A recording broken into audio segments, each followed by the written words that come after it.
வந்தே பிருந்தாவனச்சரம் வல்லவி ஜனவல்லபம் ஜயந்தி சம்பவந்தாம வைஜயந்தி விபூஷணம் கஸ்தூரி திலகம் லலாடபடலே வக்ஷஸ்தலே கௌஸ்துபம் நாசாக்ரே வரமௌக்திகங் கரதலே வேணுக் கரே கங்கணம் சர்வாங்கே ஹரிச்சந்தனம் சுலலிதம் கண்டே ச முக்தாவளி கோபஸ்திரீ பரிவேஷ்டிதோ விஜயதே கோபால சூடாமணிஹி.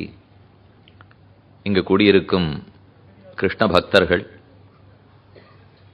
அனைவர் முன்னிலையிலும் மதுராஷ்டகம்ங்கிற தலைப்பில் இன்று தொடக்கமாக 3 நாட்கள் சாரார்த்தத்தை விண்ணப்பம் செய்ய வேணுங்கிறது அடியனுக்கு இடப்பட்ட கட்டளை. அதையே சிரசா வகித்து அடியன் அறிந்த வரையில் அவகாசம் இருக்கும் வரையில் விண்ணப்பிக்கிறேன். கண்ணன பெருமானை அத்தை நிர்விக்னமாக நிறைவேற்றி கொடுக்க வேணும் என்று பிரார்த்தித்துக் கொள்ளுவோம். பகவானை எத்தனையோ விதத்தில் நம்முடைய முன்னோர்கள் ஸ்தோத்திரம் பண்ணி இருக்கிறார்கள். வேதாந்தம் எல்லாம் பகவானை குறித்து தியானிக்க வேணும் என்று சொல்லித்து, யாரு ஜகத்துக்கே காரணமோ அந்த காரணமான பிரம்மத்தை தியானிப்பாய், தியானத்தாலே முக்தி பெறுவாய் என்று உபனிஷத்துக்கள் ஓதின. ஆனால் உபனிஷத்துக்களை புரிந்து கொள்வதோ அது சொன்னபடிக்கு தியானிப்பதோ அவ்வளவு சுலபமில்லை. அதனால தான் மேற்கொண்டு பல ஆழ்வார்கள் ஆச்சாரியர்கள் அனைவரும் அவதரித்து அதே அர்த்தத்தை எளிமைப்படுத்தி பாசுரங்களாகவும் ஸ்தோத்திர கிரந்தங்களாகவும் எழுதி வைத்தார்கள். ஸ்தோத்திரம்னா செய்யுளா இருக்கும், மனப்பாடம் பண்றது சுலபம், திரும்ப திரும்ப சொல்றதும் ரொம்ப எளிது.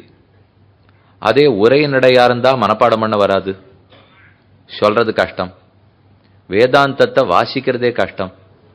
அதனாலதான் ஸ்தோத்திர நூல்களுக்கு எப்பவுமே தனிச்சிறப்பு. ஸ்தோத்திரயாமாச யோகீந்திரஹ தம் வந்தே யாமுனாஹ்வயம் என்னொரு ஸ்லோகம். ஸ்ரீவைஷ்ணவ சம்பிரதாயத்திலே ராமானுஷருக்கும் முற்பட்டவர் யாமுனாச்சாரியர்ங்கிற ஆள வந்தார். காட்டுமன்னார் கோவில்ங்கிற இடத்துல திருவவதாரம் பண்ணினவர். இந்த ஸ்லோகம் எல்லாரும் அறிந்தது. லக்ஷ்மீநாத சமாரம்பாம் நாத யாமுன மத்தியமாம் அஸ்மத் ஆச்சாரிய பர்யந்தாம் வந்தே குரு பரம்பராம். நாத யாமுன மத்தியமாம், ஸ்ரீவைஷ்ணவ குரு பரம்பரையில் நாதமுனிகளும் யாமுனாச்சாரியரும் நடுவான ரத்தனங்களாக விளங்குகிறார்கள். ஒரு ரத்தன ஹாரத்துக்கு மணிமாலைக்கு நடுவில் இருக்கிற பதக்கன் நாயகக்கல்லு எவ்வளவு முக்கியம், அத போல ஸ்ரீவைஷ்ணவ குரு பரம்பரைக்கே நடுவாக யாமுனாச்சாரியர் எழுந்துருளி இருக்கிறார். காட்டுமன்னார் கோவில் பாக்கியம் பண்ணது விதேசம் என 2 மகாச்சாரியர்களை பெற்றுக் கொடுத்தது. வீரநாராயண பெருமாள் தான் எழுந்துருளி இருக்கார். அவர் அனுகிரகத்தால முதல்ல நாதமுனிகள் அவதரித்தார். அவருக்கு பேரன்தான் யாமுனாச்சாரியருங்கிற ஆள வந்தார். கண்ணனே யமுனை துறை வந்தானே, அதே பேரு தான் இந்த யாமுனாச்சாரியருங்கிற ஆள வந்தாருக்கும். அவர் முதல்ல ஸ்தோத்திர கிரந்தங்களை இயற்ற ஆரம்பித்தார். அதுக்கு ஸ்தோத்திர ரத்னம் என்று பெயர். ரொம்ப சுருக்கமான ஸ்லோகங்கள், தெரிஞ்சுக்க வேண்டிய வேதாந்தார்த்தங்கள் அனைத்தும் அதற்குள் உண்டு. அதற்கு பிற்பட்டு பல ஆச்சாரியர்கள் அவதரித்து நிறைய ஸ்தோத்திரங்களை பாடியிருக்கிறார்கள். பராசர பட்டர் பாடியுள்ளார். ஸ்ரீ ரங்கராஜஸ்தவம் பூர்வ சதகம் உத்தர சதகம் என்று திருவரங்கநாதனை குறித்து, ஸ்ரீ குணரத்ன கோஷம் ஸ்ரீரங்கநாச்சியாரை குறித்து, அஷ்டஸ்லோகி திருமந்திரத்வயம் சரமஸ்லோகம்ங்கிற 3 ரகசியங்களை விளக்குவதற்காக பாடினார். இப்படி அவர் நிறைய பாடினார். அவருடைய திருத்தந்தையார் தான் கூரத்தாழ்வான். அவர் பஞ்சஸ்தவம்ங்கிற அற்புதமான கிரந்தம் பாடினார். இவர்களுக்கு பின்னால் தோன்றியவர் வேதாந்த தேசிகன். அவர் 28 ஸ்தோத்திரங்களை பாடிட்டு போனார். தயாசதகம் கேள்விப்பட்டிருப்பீள், காமாசிகாஷ்டகம் நன்னா தெரியும், ரகுவீர கத்தியம் அது கத்தியமா இருந்தது, அனைவரும் அறிந்ததுதான். கோபால விம்சதி கண்ணனுடைய சேஷ்டித்த அத்தனை அதுல விளக்கினார். அப்படியே ஒண்ணுன்னா 28 ஸ்தோத்திரங்கள் பாடினார். இப்ப இதெல்லாம் ஸ்ரீவைஷ்ணவ ஆச்சாரியர்கள் இந்த பரம்பரையில் உதித்தவர்கள் பாடினதை பத்தி சொன்னேன். ஆனா இப்ப நாம பார்க்க வேண்டியதுங்கிறது இந்த பரம்பரையில் வந்தவர் பாடியதல்ல. ஆனால் பாரத தேசத்துல ஒரு முக்கியமான பக்தராய், புஷ்டி சம்பிரதாயத்தை தோற்றுவித்தவராய், அதை வளர்த்து கொடுத்தவரான ஸ்ரீ வல்லபாச்சாரியர். அவர் பாடினதுதான் மதுராஷ்டகம். இவர் ஆறுன்னு தெரிஞ்சுக்கணும் இல்லையோ. இன்னைக்கு நாம ஸ்ரீநாத் ஜி, நாதத்வாரகான்னு ராஜஸ்தானத்தில் இருக்கே, அந்த ஸ்ரீநாத் ஜி பெருமாளை சேவிக்கிறோம்னால் அது வல்லபாச்சாரியராலே என்றுதான் சொல்ல வேண்டும். ஏன்னா இந்த ஸ்ரீநாத் ஜி முதல்ல ராஜஸ்தானிற்குள்ள நாதத்வாரகால தோன்றியவர் அல்லர். அவர் பிருந்தாவனத்துல கோவர்தனகிரிக்கு பக்கத்துல தான் தோன்றினார். இன்னைக்கு நீங்க பிருந்தாவனத்துல சேவிக்க போனீங்கன்னா ஸ்ரீநாத்ஜி தோன்றிய இடம்னு அங்க நம்ம சேவை பண்ணி வைப்பார். அதனால அங்குதான் அவர் தோன்றினார். அங்கிருந்து குடிபெயர்ந்து மற்றொரு இடத்துக்கு போயிட்டார். அதுதான் ராஜஸ்தானத்தில் இருக்கிற ஸ்ரீநாத்ஜி. மேவாடு ராணாவினாலே ஆதரிக்கப்பட்டு மீராபாயாலே வணங்கப்பட்ட எம்பெருமான் அவள் வந்தாத்தான் கதவையே தரப்பேன்னு காத்துட்டு இருந்தாரோ இல்லையோ. ரொம்ப ஆச்சரியமான திவ்யதேசம். நாதத்வாரகா நாதத்வாரகான்னு சொல்றோம். ஸ்ரீநாதன் ஸ்ரீ வல்லபேதி வரதேதி தயாபரேதி பக்த பிரியேதி பவலுண்டன கோவிதேதி நாதேதி நாகசயனேதி ஜெகன்னிவாசேத்யாலாபினம் பிரதிபதம் குருமாம் முகுந்த என்னும் முகுந்த மாலையில் குலசேகர பெருமாள் பிரார்த்திக்கிறார். ஸ்ரீக்கு நாதன் ஸ்ரீ மகாலட்சுமி, மகாலட்சுமிக்கு நாதன் தான் ஸ்ரீநாதன். அந்த ஸ்ரீநாதனை கொண்டு வந்து எழுந்துருள பண்ணினது முதல்ல அந்த பெருமாளை சேவிச்சதே வல்லபாச்சாரியர் தான். இவர் பிறந்தது சம்பகாரண்யம்ங்கிற அற்புதமான இடம். ஆனா இதில் ஒரு ஆச்சரியமான செய்தி, இவருடைய முன்னோர்கள் எல்லாம் ஆந்திர பிரதேசத்தை சேர்ந்தவாளா இருந்திருக்கா. அங்கிருந்து குடிபெயர்ந்து காசி தேசத்துக்கு பக்கத்துல போயிருக்கா. இவர் அவதரித்தது 1479 வருஷம். அவர் இருந்தது 1530 ஆண்டு வரை. பல்லாண்டுகள் பிரம்மச்சாரியாகவே இருந்தார். அப்புறம் விவாகம் பண்ணி கொண்டார். அவருக்கு 2 குமாரர்கள் பிறந்தார்கள். இவர்களுடைய சம்பிரதாயத்துக்கு புஷ்டி மார்க்கம் என்று பெயர். நம்முடைய பாரத தேசத்தில் பல வைஷ்ணவ சம்பிரதாயங்கள் உண்டு. இப்ப ராமானுஷர் முதலானோரெல்லாம் அவலம்பித்திருந்தது ஸ்ரீ வைஷ்ணவ சம்பிரதாயம். இது தவிர பொதுவா வைஷ்ணவ சம்பிரதாயங்கள் அப்படின்னு பார்த்துட்டோம்னால் சைத்தன்யருடையது வைஷ்ணவ சம்பிரதாயம்தான், வல்லபாச்சாரியருடையது வைஷ்ணவ சம்பிரதாயம்தான். இவர்கள் எல்லாருமே ராமானுஜர் எழுதின பிரம்மசூத்திரத்தின் பாஷ்யம், அந்த பாஷ்யத்தை முக்கிய பிரமாணமாக ஏற்றுக்கொண்டவர்கள்.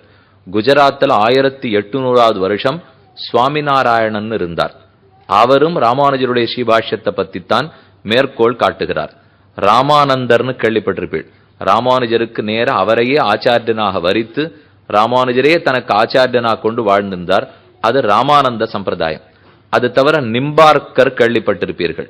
ஆக நிம்பார்க்கரோ ராமானந்தரோ சைத்தன்ய மகாபிரபுவோ சுவாமிநாராயணனோ எல்லாரும் வைஷ்ணவ சம்பிரதாயத்தை அவலம்பித்தவர்கள். அதே போலத்தான் வல்லபாச்சாரியர். அவர் வாழ்ந்திருந்த காலத்தில் அந்நியர்களுடைய படையெடுப்பு ரொம்ப அதிகமா இருந்திருக்கு. ஆனால் அவ காசிக்கு பக்கத்திலிருந்து இவருடைய தாயார் கர்ப்பமா இருக்கிறச்சேவே குடிபெயர்ந்து போக வேண்டிய நிர்பந்தம். அவளால் அந்த ஊர்ல இருக்க முடியல, கிளம்பி போனார்.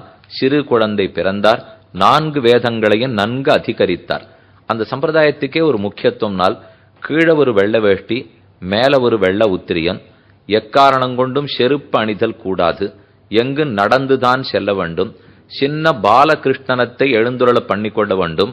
புஷ்டி, புஷ்டின்னா நாம சொல்ற புஷ்டி தமிழ்ல வேற, ஆனா அந்த அர்த்தத்தை ஒரு மாதிரி வச்சுக்கலாம்னு வச்சுங்க. ரொம்ப புஷ்டியா இருக்கா அப்படின்னா ஒரு வேளைக்கு 2 வேளை 4 வேளை சாப்பிட்றா போல் இருக்கு அப்படின்னு அதுக்கு அர்த்தம். ஆனா இவர் என்ன ஆசைப்பட்டார்னா அதை போல புஷ்டியா கண்ணனை பார்த்துக்கணும்.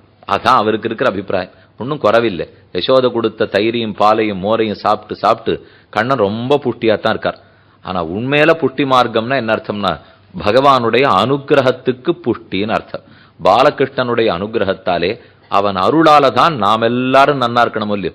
நமக்கு ஸ்ரேயஸ் ஏற்படணும் பிரேயஸ் ஏற்படணும்னால் அது பகவானுடைய புஷ்டியான அனுகிரகத்தாலே. அதுக்காகத்தான் பாலகிருஷ்ணனை கார்த்தால எழுப்புறதுலேருந்து நீங்க ஸ்ரீநாத துவாரகால போய் சேவிச்சீங்கன்னா இந்த சம்பிரதாயத்துவா எப்படி பூஜை பண்ணுவாங்கிறத ஓரளவு நாம தெரிஞ்சுக்கலாம். கண்ணனுக்கு வேண்டி எல்லா உபகரணங்களையும் முதல்ல கொண்டு வச்சிருவார். அவர் 5:30 மணிக்கு 5 மணிக்கெல்லாம் நம்மாட்ட எழுந்திருக்க மாட்டார். அவர் ரொம்ப செல்ல பிள்ளையோ இல்லையோ. மேலக்கோட்டை திருநாராயணபுரத்தில் சேவிப்போனா பெருமாளுக்கு விஸ்வரூபமே 8 மணிக்கு தான். சுவாமி கோவில் 8 மணிக்கானா பெருமாள் செல்ல பிள்ளையோ இல்லையோ. கோவில் அருந்தத்துக்காக அவர் எழுந்துட முடியுமா? அவர் யசோதை பெற்ற செல்வம் தேவக்கி பெற்று யசோதை இடத்துல கொடுத்துருக்கா. அதனால 8 மணிக்கு தான் எழுந்திருப்பார். ராமானுஜர் அந்த திவ்யதேசத்துல முன்னாடி எழுந்திருக்கணும். எல்லாரும் எழுந்திருந்து அப்புறம் போய் திருப்பள்ளி எழுச்சி பாடி எழுப்பினாத்தான் மெதுவா கொட்டாவி விட்டு கொண்டு சோம்பல் முறித்து கொண்டு கண்ணன் எழுந்து வருவார். அதே போலத்தான் ஸ்ரீநாத்ஜியிலையும் அந்த குழந்தை எழுந்திருக்கும் போதே பார்க்கும் இல்லையும், யாரையெல்லாம் பார்த்தா அதுக்கு பிடிக்காது. அதுக்கு இருக்கிற விளையாட்டு சாமான்களை பக்கத்துல வச்சுடணும். அதனால சின்ன பசுமாடு, கண்ணுக்குட்டி, பல் குத்துறதுக்கு ஊசி, காலை போட்டுக்கிறதுக்கு செருப்பு, கிளுகிழுப்பே, விசிறி, கண்ணாடி, இது இத்தனையும் தங்கத்துல சின்ன சின்னதா பண்ணி வச்சிருக்கா. அதெல்லாத்தையும் கண்ணனுடைய தொட்டிலுக்கு பக்கத்துல பரப்பிடுவா. பரப்பிட்டு ஒரு 1/2 மணி திருப்பள்ளி எழுச்சி பாடணும், கெஞ்சணும். உண்மையா சொல்லணும் தான். அதுக்கப்புறம் தான் கண்ணன் மெதுவா எழுந்திருப்பார். எழுந்திருக்கிறச்சே அவருக்கு கண்ணாடி காட்டணும், விசிறி காட்டணும், உக்கமும் தட்டொழியும் தந்து உன் மணாளனையும் தந்துன்னு ஆண்டாள் பாசுரம். அதெல்லாத்தையும் பண்ணி அவர் எழுந்து பல் விளக்குவார். அதுக்கு வேண்டிய தங்க ஊசியால பல்ல விளக்கி விடணும். விளக்கறதுக்கு முன்னாடியே பால் சாப்பிடுவார். ஏன்னா இப்ப நாமெல்லாம் அந்த மாதிரி அதான வழக்கம் வச்சிருந்தோம்னா ஸ்ரீநாத துவாரகால போய் சேவிச்சுங்கோ, எங்களை கேட்டுக்காதீங்கோ அப்படின்னு இனிமே சொல்லிட வேண்டிதான். அவர் பண்ணா நன்னா இருக்கும், நாம பண்ணா நன்னா இருக்காது. அவர் பரமாத்மா பண்ணா நன்னா இருக்குமே தவிர அவருக்கு கர்மமும் கிடையாது, அனுஷ்டானமும் கிடையாது. அவர் அவதாரம் இச்சாதீனமாக கிருபைக்கடிப்படையில் அவதாரமே தவிர கர்மாதீனமாக நம்மை போல பகவான் பிறக்கவில்லை. அதனால அவருக்கு நன்னா பல் விளக்கி விட்டு கார்த்தால சாப்பிடணுமா 108 பாதுஷா, 216 லட்டு, 108 சொம்பு பால், 16 குடம் நெய். இதுதான் கார்த்தால முதல்ல எழுந்த உடனே சுவாமி அபிஷேகம். இதை கேட்டாலே சக்கரை அதிகமா போயிடுதுன்னு இப்ப இருக்கிறவா சொல்லிடுவா. சாப்பிடவே வேண்டாம். இப்ப நான் உபன்யாசம் பண்ணி சொன்னேன் பாருங்க, இத்த கேட்டாலே ஓ இது என்ன இவ்வளவு வியாதி வந்துடும் போல் இருக்கேங்கிற அளவுக்கு ஒரு நாளும் அவ்வளவு பாதுஷா. ராஜபோகன்னு 11:30 மணிக்கு நடக்கிறது. அதை நாம ஒருத்தர் வாங்கிட்டோம்னு வச்சுங்க, அதை நம்ம பிரசாதத்தை ஸ்வீகரிக்கலாம், வாங்கிக்கலாம். வாண்டா ஒரு குடும்பம் 5-6 பேர் கொண்ட குடும்பம் மொத்தம் சாப்பிடலாம். அந்த அளவுக்கு ஒரு தட்டுல வச்சு கொடுத்துடுறா. இத போல சுமார் 1000 பேர் அன்னைக்கு வாங்கிட்டு போறா. அதனால ஒரு வேளையும் அத்தனை போகம் பெருமாளுக்கு. கார்த்தால எழுந்ததுலேருந்து தொட்டில் ஆட்டம் இல்லையோ, அவருக்கு இன்னைக்கு மின்சாரத்தில் விசிறியோ குடு வசதியோ ஸ்ரீநாத துவாரக பெருமாளுக்கு கிடையாது. சுமார் இப்ப 1479 பார்த்தோம். 530 அந்த சுவாமி பரம வச்சுட்டார். அன்னைக்கே அந்த ஸ்ரீநாத துவாரகா எழுந்துருள பண்ணப்பட்டாச்சு. இப்ப சுமார் ஒரு 500 வருஷம்னு வச்சுக்கலாமா? இத்தனை வருஷமாக 2 குடும்பத்தை சார்ந்தவர்கள் கர்ப்ப கிரக சன்னிதானத்துக்கு வெளியில 2 பேர் உட்கார்ந்துப்பா. பங்கான்னு அந்த நாள்ல கேள்விப்பட்டிருக்கீங்களோ இல்லையோ, இப்படி இழுத்த ஆடுமே, அந்த பங்கா மேல தொங்கிட்டு இருக்கும். அதனுடைய கயறு ஒரு சின்ன துவாரம் வரியா கர்ப்ப கிரகத்திலேருந்து வெளியில போகும். அந்த கயத்தை வெளியில உட்காந்துருப்பா, பிடிச்சுட்டு இருப்பா. அவ 24 மணி நேரம் அந்த கயத்தை இழுத்துட்டே இருக்கா. 500 வருஷமா.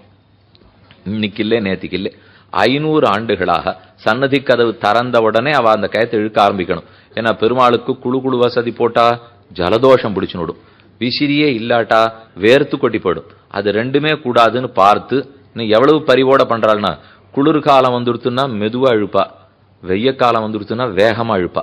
ஏன்னா அவருக்கு நிறைய காத்து வேணுமா, குறைச்சலா காத்து வேணுமா. அந்த பரிவோட இன்னைக்கு அந்த இடத்துல கைங்கரியம் பண்ணிருக்கா. இது புஷ்டி சம்பிரதாயத்தினுடைய ரொம்ப அற்புதமான கோவில். கார்த்தால 5:30 மணிக்கு பெருமாள் எழுந்திருக்கிறார். 5:30 மணிக்கு எழுந்துருவார். ஆனா 20 நிமிஷம் தான் நிற்பர். 5:50க்கு கதவை சாத்திடுவா. அதுக்குள்ள முண்டி அடித்து கொண்டு உள்ள போய் நம்ம சேவிச்சுக்க வேண்டியதுதான். யாரும் ஆள் வைக்கணுங்கிற தேவையே கிடையாது. நம்ம ஸ்ரீநாத்ஜியை சேவிக்கு போனோம், பளான்னு தேய்ச்சி வச்சிருக்கிற பித்தளை சொம்பு, அதுல நேரம் நம்ம கண்ணு முன்னாடி பால் கறந்து கொடுப்பா. 10 ரூபாய் ஒரு படி பாலுக்கு 10 ரூபாய் கொடுத்தா ஒரு படி நம்ம முன்னாடி கறந்து கொடுப்பா. மாடுகள் அங்க நிக்கிறது 3000 மாடுகள். 1 இல்லை 2 இல்லை, 3000 பசுமாடுகளை ஒரு இடத்துல கண்ணன் ரட்சிக்கிறார். நமக்கு தோணும் 3000 அந்த கிராமத்துல 7 லட்சம் பசுக்கள் இருந்தனவாம். அந்த 7 லட்சத்தையும் கண்ணன் தான் ஆசையோட பராமரிச்சிருக்கார். அவருடைய கரஸ்பரிசம் பட்டு தான் அவரை விட ஒசரமா இந்த பசுக்கள்லாம் வளர்ந்து இருந்ததாம். கற்றுக்கரவை கணங்கள் பலகரந்து செத்தாறு திரளிய சென்னு செரு செய்யும் குற்றமொன்னில்லாத கோவலர்தம் பொற்கடியே என்ன ஆண்டாளுடைய பாசுரம். நல்ல 3000 பசுமாடுகளை ஒரே இடத்துல சேவித்துக் கொள்ளலாம். நாதத்வாரகா ராஜஸ்தானத்தில் இருக்கிற அற்புதமான திவ்யதேசம். பஞ்சத்வாரகையில் உண்டு. மற்றம் இருக்கிற 4 துவாரகைகளும் குஜராத் மாநிலத்தில் உள்ளன. டாக்கூர் துவாரகா, பேட் துவாரகா, மூலத்வாரகா, இதெல்லாமே ஒரு இடத்தில். கோமதி துவாரகா, பேட் துவாரகா, அதே போல டாக்கூர் துவாரகா, மூலத்வாரகா, இந்த 4ம் குஜராத் மாநிலத்தில் இருக்கு. ஒண்ணு ஸ்ரீநாத துவாரகா மட்டும் ராஜஸ்தானத்தில் உள்ளது. அந்த ஸ்ரீநாத துவாரகா இன்னைக்கு இவ்வளவு தூரம் விளங்குறதுன்னு சொன்னால் அது வல்லபாச்சாரியர் ஏற்படுத்தி வைத்த கைங்கரியம். அதனால அது ரொம்ப முக்கியமான கைங்கரியம். பாலகிருஷ்ணனை ஆராதிக்க வேணும்னு சொல்லி கொடுத்தார். அதனால அவ சம்பிரதாயத்துல வந்த எல்லாருமே அவ வீட்டுல சின்ன ஊஞ்சல் வச்சுருப்பா, படுக்க வச்சுருப்பா. அந்த படுக்கையிலேயே அறையா இருக்கும். அந்த அறையை திறந்தாள்னா பெருமாள் வெளியில வருவர். அங்கேயே அவருக்கு ஆசனமாட்டம் வச்சு ஒரு 3 மணி நாழி பல் தேய்ச்சி விடுறதுலேருந்து. ஆனா அவர்கிட்ட இன்னொன்னு, பல்ல தேய்ப்பார், பாலை சாப்பிடுவார், உடனே தீர்த்தமாடுவார். அவரை குளிக்க வர வைக்கிறதுக்குள்ள போரும் ஆயிடும். வரவே மாட்டார். அப்படியே அவரை குளிக்க வச்ச உடனே லட்டு கொடுத்தா குளிப்பார். அதுக்கு அரப்பு தேய்ச்சிக்கணும்னா பாதுஷா கொடுத்தா அரப்பு தேய்ச்சிப்பார். இப்படி ஒன்னொன்னு செஞ்சு அவரை சாப்பிட வச்சுட்டு ஹாரத்தி பண்ணி அவருக்கு புஷ்பம் சந்தனம் எல்லாத்தையும் சமைச்சிட்டா 3 மணி நேரம். மறுபடியும் அப்பவே சனிச்சுக்கப்படுவார். இனிமே மறுநாள் கார்த்தால தான். அப்ப கார்த்தால அவர்கள் வீட்டுல பூஜைங்கிறது எப்படி? 7 மணிக்கு திறந்தோம்னா 10 மணி வரைக்கும் பூஜை கண்டொள்றார். அப்படிப்பட்ட பரம சுகுமாரனான எம்பெருமான், அவனுடைய அனுகிரகத்தால தான் நாம் இருக்கோங்கிறதுக்காக புஷ்டி மார்க்கத்தை நன்கு வளர்த்து கொடுத்தார். அவர் பெருமானிடத்தில் காதல் கொண்டவர். அதனாலே மதுரமா பகவான் இருக்கார். அவர் அனுபவிக்கிறதுக்கு ரொம்ப இனிமையா இருக்கு. இதுதான் அவர் புரிஞ்சின்றது. பகவான் கண்ணன் இனிமையிலும் இனிமை. அந்த இனிமையை நாம் அனுபவிச்சதோட நிற்கக்கூடாது, எல்லாருக்கும் அந்த இனிமையை பகிர்ந்து கொடுக்கணும்னு வல்லபாச்சாரியருக்கு ஆசை. வல்லபன்னாலே ஸ்ரீ வல்லபன் பகவானுக்கு திருநாமம். ஸ்ரீங்கிற பெரிய விராட்டியாருக்கு ஆசை நாயகன். அதே போல இவரும் பெருமானிடத்தில் காதலோடு இருந்தபடியால் வல்லபாச்சாரியர்ங்கிற பெயர் பெற்றார். அவர் மதுராஷ்டகம்னு பாடியிருக்கார். பல நூல்கள் இயற்றியுள்ளார். அதற்குள் ஒன்று மதுராஷ்டகம். மதுரம்னா மாதுரியம் அஸ்ய அஸ்தீதி மதுரஹ என்று சொல்லுவார்கள். இதுக்கு மாதுரியம் உள்ளது, ஒரு பொருள் இனிமையா இருக்கு நாள், அப்ப அதுக்கு மதுரஹ என்று பேர் கொடுத்துள்ளான். அது புல்லிங்க சப்தம். மதுரம்ங்கிறது நபும்சகலிங்க சப்தம், மதுரஹா புல்லிங்க சப்தம். எதர் ஒண்ணுத்துக்கு எந்த ஒரு பொருளுக்கு மாதுரியம் இருக்கிறதோ, இனிமை இருக்கிறதோ, அந்த பொருள் மதுரம். இப்ப இந்த ஸ்லோகத்தில் இருக்கிற ஓரொரு சப்தமும் ஓரொரு பொருளை குறிக்க போறது, அல்லது ஒரு செயலை குறிக்க போகிறது. கண்ணன் பெருமான் உபயோகப்படுத்தின ஒரு பொருளோ, அல்லது அவருடைய திருமேனியின் ஒரு அங்கமோ, அல்லது அவர் செய்த ஒரு அழகான சேஷ்டிதம் விளையாட்டோ, இது ஒன்னொன்னும் மதுரமா இருக்குன்னு சொல்லிட்டு இருக்கார். ஒன்னு ஓஹோன்னு கவிதா சாதுரியத்தோட எழுதப்பட்ட ஸ்லோகங்களே அல்ல, ரொம்ப சுலபமான ஸ்லோகங்கள். ஓரொரு ஸ்லோகத்திலையும் 6 பொருட்களை மதுரம்னு சொல்றார். ஒரு ஸ்லோகத்துக்கும் கடைசி வரி அதேதான். மதுராதிபதேர் அகிலம் மதுரம். மதுரை நகரத்துக்கு அதிபதியான எம்பெருமானிடத்தே அனைத்தும் இனிமை என்று ஸ்லோகந்தோறும் இதையே சொல்லி முடிச்சிட்டார். அப்ப மாதுரியம் பகவானிடத்தில் இருக்கு. அவர் உபயோகப்படுத்தின பொருட்கள் ஒன்னொன்னு இனிமையா இருக்குன்னு சொன்னதுனால் மதுரம். அந்த மதுரத்தை 8 ஸ்லோகங்களாலே பிரித்து சொன்னபடியால் மதுராஷ்டகம். ஆக 8 ஸ்லோகங்கள் இருக்கிறதுனால இது மதுராஷ்டகம். ஒரு ஸ்லோகத்துக்கு 4 வரி வச்சுங்கோ. அந்த 4 வரியிலே கடைசி ஒரு பகுதி மதுராதிபதேர் அகிலம் மதுரம்னு முடிஞ்சு போட வருது. மதுரை பட்டணத்துக்கு அதிபதியான எம்பெருமானிடத்தில் அனைத்தும் இனிமையே. மதுரா நகரத்தை பத்தி சொல்ல வேண்டாமா? நாதத்வாரகையை பத்தி கேள்விப்பட்டுட்டீள். மதுரா நகரம்னாலே பாபங்கள் அனைத்தும் தொலைந்து புண்ணியம் பிறக்குமாம். மதுரா நாம நகரி புண்ணியா பாபஹரி சுபா. மதுரான்ற நகரமே பாபங்களை தொலைத்து புண்ணியத்தை கொடுக்க வல்லது. இந்த மதுரை நகரம் இன்று நேர்த்து பெருமானோடைய சம்பந்தப்பட்டதல்ல. முதல் யுகத்தில் வாமனமூர்த்தியினுடைய பூர்வாசிரமமாக இருந்தது. ஏஷ பூர்வாசிரமோ ராம வாமனஸ்ய மகாத்மனா. வால்மீகி பகவான் விஸ்வாமித்திர ராமலட்சுமணர்களை கூட்டின்னு போனார் இல்லையோ, அப்ப அவர் வாமனாசிரமம் சித்தாசிரமம் பக்சருக்கு பக்கத்துல இருக்கு, பீகார்ல இருக்குது. அந்த இடத்துக்கிட்ட அழைச்சின்னு வந்து இதோ வாமனனுடைய பூர்வாசிரமம். மதுரை நகரத்தில் ஆசிரமம் இருந்தது வாமனனுக்கு, எந்த நகரத்தில் ஆசிரமம் இருந்தது என்று ராமனை பார்த்து சொல்றார். ஹே ராமா, வாமனமூர்த்தி முன்னாடி இருந்தாரே அவருடைய ஆசிரமம் இது. ஏஷ பூர்வாசிரமோ ராம வாமனஸ்ய மகாத்மனஹா. இது நம்ம பெரியோர்கள் அழகா அர்த்தம் பண்ணிருக்கா. ராம வாமனனுக்கு பூர்வாசிரமம் இல்லையா, ராமா உனக்கு பூர்வாசிரமம் வாமனனோ இல்லையோ, உனக்கே ஆசிரமம் இதுதான் அப்படின்னு அவனுக்கு சொல்லி கொடுக்குறார். ஏன்னா இப்ப சாதாரணமா சன்னியாசிகள்லாம் அதுக்கு முன்னாடி இருந்த ஆசிரமத்தை பூர்வாசிரமம்னு சொல்றது வழக்கம். அவளும் பிரம்மச்சாரிகளா கிரகஸ்தாளா இருந்திருப்பாளோ இல்லையோ. இப்ப சன்னியாசியா இருக்காள்னு வச்சுக்கோ, இந்த சுவாமியினுடைய பூர்வாசிரமம்ங்கிறோம். இப்ப ராமச்சந்திரனா, இவருக்கு பூர்வாசிரம் வாமனமூர்த்தின்னு வச்சுக்க வேண்டியதான். அப்ப மதுரப்பட்டணத்துக்கும் வாமனாவதாரத்துக்கும் சம்பந்தம் உண்டு. அடுத்தது மதுரா நகரம். ராமாவதாரத்தின் போது என்னவா இருந்தது? மதுரை பட்டணத்திலே லவணாசுரன்கிறவன் இருந்தான். அவன் அழிக்கிறதுக்கு தான் ராமன் சத்ருக்னனை அனுப்பி வைத்தார். மதுரை பட்டணத்துக்கு பக்கத்துல இருந்த ரிஷிகள்லாம் அயோத்திக்கு போய் ராமனிடத்தில் தங்களை ரட்சிக்க வேணும்னு பிரார்த்தித்தார்கள். ராமனே புறப்பட்டார். அப்ப பரதன் தடுத்தார். ரொம்ப தூரம் லக்ஷ்மணன் நீங்களும் உழைச்சிருக்கீள், அதனால அடியன் போய் இதை பண்ணிட்டு வரேன்னு சொன்னார். இல்ல வேண்டாம். அதுக்கு அவர் தம்பி சத்ருகனன் தடுத்து, நான் தான் இன்னும் ஒரு கைங்கரியமே பண்ணல, இந்த கைங்கரியத்தை எங்கிட்ட கொடுக்கணும்னு வாங்கிட்டு போனார். ராமன் ரொம்ப நன்னா சொல்லி அனுப்புறார். அங்க போன உடனே பெரிய சண்டை மூட போறது, எல்லாரும் அழிஞ்சு போடுவா. அதுக்கப்புறம் புனருத்தாரணம் பண்றதுக்கு சத்ருகனா தயாரா போ, முதல்ல போயிட்டு கிளம்பி வந்துள்ளான்னு நினைச்சுன்னு போகவே போகாதே, 12 ஆண்டுகள் ஆகும். சத்ருகனுக்கு நம்பவே முடியல. போனா என்ன சண்டை போட்டு ஜெயிச்சுட்டு வந்துட வேண்டியதானே, இதுக்கு எதுக்கு 12 வருஷம்னா, போன உடனே சண்டை போட்டு கிளம்பி வந்துள்ளான் அப்படிங்கிற நம்பிக்கையில பல நாடுகள்லாம் சண்டை போறதுக்கு போறா வருங்க. போன அப்புறம் அந்த ஊர்ல இருந்து போனா கிளம்பினா போறோம்னு திரும்பி வந்துடுறாளோ இல்லையோ. அதான் இன்னைக்கு இருக்கிற நிலைமை. உள்ளூர்காராளுக்கும் பிடிக்கிறது இல்லை, வந்தவாளுக்கும் என்ன பண்றதுன்னு தெரியறது இல்லை, எப்படி அந்த நாட்டை புனருத்தாரணம் பண்ணுங்கிறதும் புரியல. இப்ப அந்த நாட்டுக்கு உண்மையா நம்ம சொல்லணும்னா ஒரு 30 ஸ்லோகம் ராமன் உபதேசம் பண்றார் சத்ருகனனுக்கு. அவளுக்கு அந்த ஸ்லோகங்களை படிச்சு காமிச்சாலே போரும். ஒரு நாட்டுக்கு வேற்று நாட்டுக்கு சண்டை போட போறோம்னால் எவ்வளவு தயாரா போகணுங்கிறத ராமன் அத்தியுதமா சாதிக்கிறார். இங்கிருந்து என்னென்ன படை அழைச்சின்னு போகணும், எவ்வளவு பணம் எடுத்துன்னு போகணும், எவ்வளவு பொருள் எடுத்துன்னு போகணும், எந்தெந்த கைவினைஞர்களை கூட்டின்னு போகணும், நிரும்ப நாட்டை நிர்மாணம் பண்றதுக்கு அவ்வளவு துல்லியமா. அதுக்கு தான் ராமராஜ்யம் வேணும் ராமராஜ்யம் வேணும்னு என்னைக்குமே ஆசைப்பட்டு இருக்கோம். ராமன் எதற்காக இருக்காரோ இல்லையோ, நாட்டை நன்னா ஆளுவார், பிரஜைகள் நாம திருப்தியா வாழ்ந்துட்டு போயிடலாம் இல்லையோ, அதுக்காகத்தான் ராமன் எம்பெருமானையே பிரார்த்திக்கிறோம். அவர் சொல்லி அனுப்பிச்சார். சத்ருகனன் போய் சண்டை போட்டான். அதே மாதிரி நாடே பணக்காடாப்படுது. மறுபடியும் அத்தனையும் உத்தாரணம் பண்ணி 12 ஆண்டுகள் இருந்து யோசிச்சு பார்க்கணும். பரதனையும் ராமனையும் பிரிந்து ஒரு சத்ருகனன் இருப்பானான்னு நினைச்சு கூட பார்க்க முடியாது. ஆனா பிரஜைகள் நன்னா இருக்கணுங்கிறதுக்காக ராமன் சொல்லி அனுப்பிச்சாரோ இல்லையோ, இருந்து எல்லாத்தையும் சரிப்படுத்திட்டு தான் வந்தார். சரிதவ செம்புகந்தன்னை சென்னு கொன்னு செழுமறையோன் உயிர் மீட்டு தவத்தோன் இந்த நிறமணிப்பூன் அடியங்கொண்டு இளவணன் தன்னை தம்பியால் வானேற்றி முனிவன் வேண்டான்னு பெருமாள் திருமொழியில் குலசேகர ஆழ்வாருடைய அற்புதமான பாசம். அதனால லவணாசுரனை முடித்து சத்ருகன் மதுரையில இருந்து 12 வருஷம் ராஜ்ய பரிபாலனம் பண்ணியிருக்கார். அப்ப 2வது யுகத்திலையும் சம்பந்தம் வந்துட்டு இல்லையோ. வாமனாவதாரத்தால கிருத்தயுகத்தில் சம்பந்தம், சத்ருகனாலே திரேதாயுகத்தில் சம்பந்தம், கண்ணனே அவதரிச்சுட்டார் மதுரை பட்டணத்தில், துவாபர யுகத்தில் சம்பந்தம். சுவாமி நாங்கள்லாம் கலியுகம், நீர் மற்ற 3 யுகத்தையும் சொன்னீரே தவிர எங்க யுகத்துக்கு என்னன்னு தெரிஞ்சுக்க வேண்டாமன்னா இப்பவும் நாங்க போய் சேவிச்சா மோட்சம் கிடைக்கிறது இல்லையோ. அதுதான் நம்ம யுகத்துக்கு பெருமை. முக்தி தரும் க்ஷேத்திரங்கள் 7 க்ஷேத்திரங்கள்: அயோத்தியா, மதுரா, மாயா, காஷி, காஞ்சி, அவந்திகா, துவாரிகா. இந்த 7 தான் முக்தி தரும் க்ஷேத்திரங்கள். அதுல முதல் க்ஷேத்திரமே ராமாவதாரம் நடந்த அயோத்தியா, அடுத்ததே கிருஷ்ணாவதாரம் நடந்த மதுரை பட்டணம் தான் அயோத்தியா மதுரா.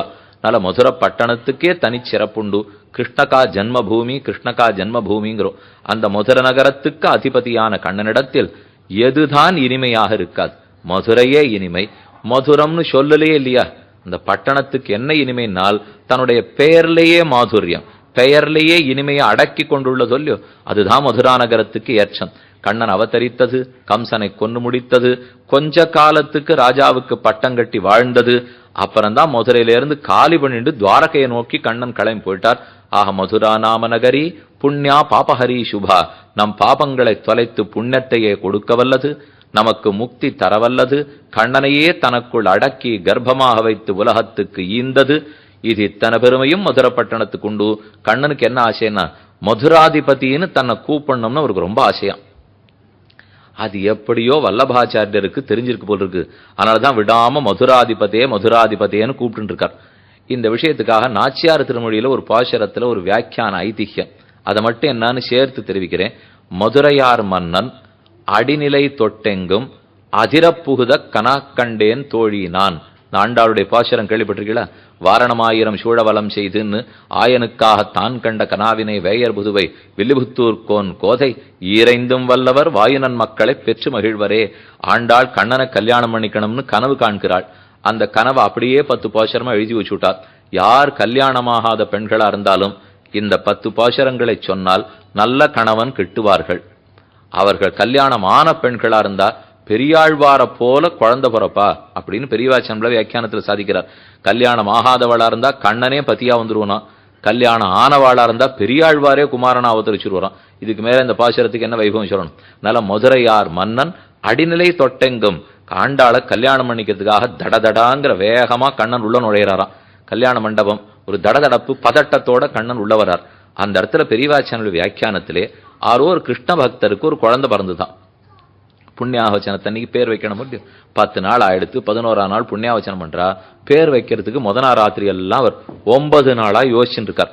என்ன பேர் வைக்கலாம், என்ன பேர் வைக்கலாம், என்ன பேர் வைக்கலாம், நம்ம கண்ணனுடைய பேரா இருக்கணும், எந்த பேர் கண்ணனுக்கு ரொம்ப பிடிக்கும் அப்படின்னு அவர் நினைச்சுட்டே இருக்கார். சொப்பனத்துல பெருமாளே எழுந்துருளினாராம், எனக்கு மதுரையார் மன்னருங்கிற பேரு தான் பிடிக்கும் அப்படின்னு உனக்கு தெரியாதா அப்படின்னு சொன்ன உடனே மறுநாள் புண்ணியாவச்சனத்தன்னைக்கு மதுரையார் மன்னன் என்ன பேர் வச்சுட்டார். அந்த சரித்திரம் தெரிஞ்சிருக்கிற ஆண்டாள் தான் இப்ப பாசுரம் பாடுறா. கல்யாணம் பண்ணிக்கு வரச்சே ரொம்ப பிடிச்ச பேரோட வரணும் இல்லையோ. கண்ணன், கேசவன், கோவிந்தன், கோபாலன்லாம் அவருக்கு பிடிக்கல. ஏன்னா ஒரு பொண்ணை கல்யாணம் பண்ணிக்கு போறோம்னா என்ன நமக்கு இருக்கிற பதவி பட்டம் கொஞ்சமா சம்பாதிச்சா கூட நிறையான்னு சொல்லிக்க வேண்டாமா, சொல்லிண்டா தானே கல்யாண பொண்ணு விருப்பப்படும். அதனால கண்ணன் பார்த்தா நான் இருக்கிறதுல கொஞ்சமானு சொல்லிக்கணும், திரும்ப திரும்ப இடையன்னு சொன்னா என்ன பசுமாடு இருந்தாலும் இவ ஒத்துப்பட மாட்டாளோ, இவ வேற பெரியாழ்வார் பிராமணருக்கு குமாரத்தி அவதரிச்சிருக்கா, அதனால நம்ம பெருமை தெரியணுங்கிறதுக்கா பேரை மாத்தி விட்டார் மதுரையார் மன்னன். மன்னன் விட்டா அதுக்கு ஒரு தனிச்சிறப்பு இல்லையோ. அதனால மதுரை பட்டணத்துக்கு மன்னனாய் மதுராதிபதியாகவே கண்ணன் ஆண்டாளுக்கு சேவை சாதித்தான். அதே அபிப்பிராயத்துல தான் இந்த சுவாமியும் ஓரொரு ஸ்லோகத்திலும் மதுராதிபதேர் அகிலம் மதுரம், அகிலம் அனைத்தும், மதுரம் இனிமையானது, மதுர நகரத்துக்கே அதிபதி, அப்ப எல்லாமே மதுரமாகத்தான் இருக்க வேண்டும். அந்த அர்த்தத்துல தான் இந்த சுவாமி பாடியிருக்கார். இனி ஒரு ஸ்லோகமா பார்க்கணும். இருக்கிறது 3 நாள் தான், அதுலயும் முதல் நாள் 1/2 மணி முடிஞ்சு போச்சு. அதனால இனிமே கொஞ்சம் சீக்கிரம் பார்த்தா தான் நடக்கும். இந்த ஸ்லோகங்கள்லாம் ரொம்ப சுலபமானவையா இருக்கே. என்ன சொல்லியிருக்காருன்னா, கண்ணனோட உதடு ரொம்ப மதுரமா இருக்கு, அவர் பேச்சு அழகா இருக்கு, அவர் நடக்கிறது அழகா இருக்கு, கண்ணை சுழிக்கிறது அழகா இருக்கு, அவர் உமிழ்ந்தது அழகா இருக்கு, உண்டது அழகா இருக்கு, ஆடினது அழகா இருக்கு, சுழன்றது அழகா இருக்கு, சமிஞ்ஞை காட்டினது அழகா இருக்கு, படுத்துனது அழகா இருக்கு, அசைஞ்சது அழகா இருக்கு, நின்னது அழகா இருக்கு. ஸ்லோகமே முடிஞ்சு போச்சு. இப்ப என்ன சொன்னார் இவர்? இது ஒண்ணு அழகா இருக்குன்னா இன்னும் வேதாந்தம் வேதம்லாம் வாசிச்சிருக்காருன்னு சொன்னீரே, இதை சொல்றதுக்கு மட்டும்தானா வந்தார்னா, இதற்கு பின்புலத்தில் எவ்வளவு பெரிய சாஸ்திரார்த்தம் அடங்கி இருக்குங்கிறத நம்ம பார்த்து கொள்ள வேண்டும்.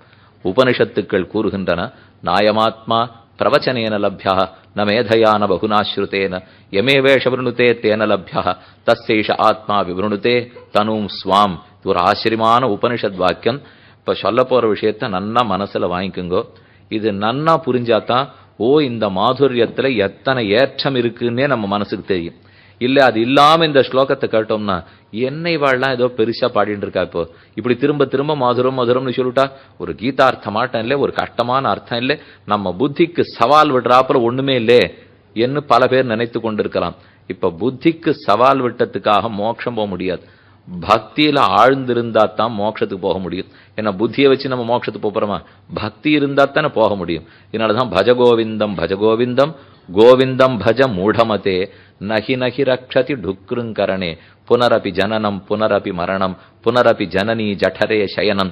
திரும்ப திரும்ப பிறக்க போறே, திரும்ப திரும்ப போக போறே, திரும்ப திரும்ப தாயினுடைய கர்ப்பத்துக்குள்ள போய் உட்காண்டிருக்க போறே. வேத நூல் பிராயம் 100 மனுஷரதாம் புகுவரேலும் பாதியும் உறங்கி போகும் நின்னை 15 ஆண்டு பேதை பாலகன் அதாகும் பிணி பசி மூப்பு துன்பம் ஆதலால் பிறவி வேண்டேன் அரங்கமான அருளானே என்று தொண்டரடிப்புடி ஆழ்வார் பாடியிருக்கார். ஆதிசங்கர பகவத்பாதர் சொன்னதும் கோவிந்த நாமத்தை ஸ்மரிப்பாய், அதனால உனக்கு மோட்சம் கிடைக்குங்கிறார். ஏன் அவர் எவ்வளவு பெரிய வையாக்கரணிகர், எவ்வளவு பெரிய மீமாம்சகர். அவருக்கு தெரியாத மீமாம்சா சாஸ்திரமா, தெரியாத வியாக்கரணமா, தர்க்கமா, நன்னா தர்க்கம் பண்ணி வாத சதஸ்ல போய் போராடி உன் பாண்டித்யத்தை நிரூபிச்சு மோட்சத்துக்கு போ எழுதி வச்சிருக்கலாமே. அப்படி பண்ணத்துக்காக மோட்சம் கிடைக்க போறதில்லை. பக்தி மார்க்கத்தாலே தான் ஒருத்தன் முக்தி பெறுகிறான். ஏன்னா பக்திக்கு முக்தி தாசியாகத்தான் வைகுந்தத்திலிருந்து கீழே இறங்கி வந்தா. அதனால முக்தி வேணும்னா பக்தி தேவைப்படுறது. பக்தின்னா என்னது? திரும்ப திரும்ப நாம் எல்லாரும் இப்ப இங்க உட்காந்துருக்கோமா, இங்க கண்ணாடி போட்டுருக்கிறவா பல பேர், கண்ணாடி இல்லாதவா பல பேர், புடவை கட்டின்னு இருக்கிறவா பல பேர், வேஷ்டி கட்டின்னு இருக்கிறவா பல பேர், நெத்திக்கு விட்டு இருக்கிறவா பல பேர், விட்டுக்காம அவசரத்துல வந்துட்டவா சில பேர், ஏதோ மாற்றி மாற்றி வந்திருக்கோம்னு வச்சுங்களேன். அந்தந்த விதத்துல யாரும் இங்க உட்காந்துருக்கோமோ இல்லையோ. ஆனா மொத்த பேருக்கும் பொதுவா ஒரு பேர் உண்டா? கைத்துக்கிடுவோம், நாங்க எல்லாம் பக்தர்கள். அது நிச்சயம் சொல்லிடுவோமா? அப்ப அத்தனை பேரையும் ஒரே ஒரு அடையாளம், அடையாளம் நாம பக்தாள்னுட்டு. பக்திங்கிறது என்ன? இப்போ ஆசை, பகவானிடத்தில் ஆசை, பகவானிடத்தில் விருப்பம், மாறாத காதல், அவனோட கூட வேண்டும்ங்கிற அவா. இது அழகியமணவாழ் பெருமாள் நாயனார் சாதிக்கிறார். காதல் வேட்கை அவா. அவா ஆழ்வாருக்கு பகவானிடத்தில் அவா. காதல் அதீத காதல், வேட்கை அன்பு, அன்புன்னு சொல்லுங்கோ, காதல்னு சொல்லுங்கோ, அவான்னு சொல்லுங்கோ, எல்லாம் பக்தியினுடைய வெவ்வேறு நிலைதான். அது பரபக்தியோ பரஜானமோ பரபக்தியோ அவனிடத்துல அடைய வேணுங்கிற அன்பு மிகுந்து மிகுந்து போயிடுத்துன்னா அதுவேதான் பக்தி முத்துறதுன்னு அர்த்தம். சாமானிய அன்பு தானே சுவாமி, அவ்வளவுதானா பக்தின்னா அவ்வளவே தான். இதுக்கு மேல என்னமோ இருக்கோக்கும் நம்ம தேடிட்டு இருக்க வேண்டிய அவசியமே இல்லை. இருக்கிறதே அவ்வளவுதான். பகவானிடத்தில் அன்பு செலுத்துகிறோம், அவ்வன்பு முதிர்கிறது, அவனோட சேர்ந்தால் இன்பம், சேராவிட்டால் துன்பம்ங்கிற நிலை அடைஞ்சுடுறோம், சேர்ந்துடுறோம். இவ்வளவுதான் பெரியோர்கள் ஆழ்வார்கள் அனைத்தையும் எழுதி வச்சிருக்கா. நாங்க ஏதோ ஆன்மீகம்னா ரொம்ப கஷ்டம், ஒரே எதிரியா தலை சுத்துமோக்கோ நினைச்சிருந்தோம்னா சுத்தறதுக்கு நிறைய இருக்கு, அதை நான் இல்லைன்னு சொல்லலை. இப்போ இருந்தாலும் அந்த சுத்தலுக்கு நம்ம போகணுங்கிற அவசியம் இல்லை. எத்தனையோ வித்வான்கள் எவ்வளவோ படிச்சு வச்சிருக்கா. கடைசியில் அது அத்தனைக்கும் தேறின பொருள் என்ன? எம்பெருமான் பால் காதல் கொள்வாய், அவனிடத்தில் அன்பு செலுத்துவாய், அந்த அன்பு உன்னை மோட்சத்துக்கு அழைத்து போகிறது. அப்ப அவனிடத்துல அன்பு வரணுமேன்னா வர மாட்டேங்கிறதே. வந்துட்டா நன்னாத்தான் இருக்கும், ஆனா அது அவ்வளவு சுலபத்துல வந்துடுறதா? எங்கெங்கயோ அன்பு வருதே தவிர அவரிடத்துல வரமாட்டேங்குது.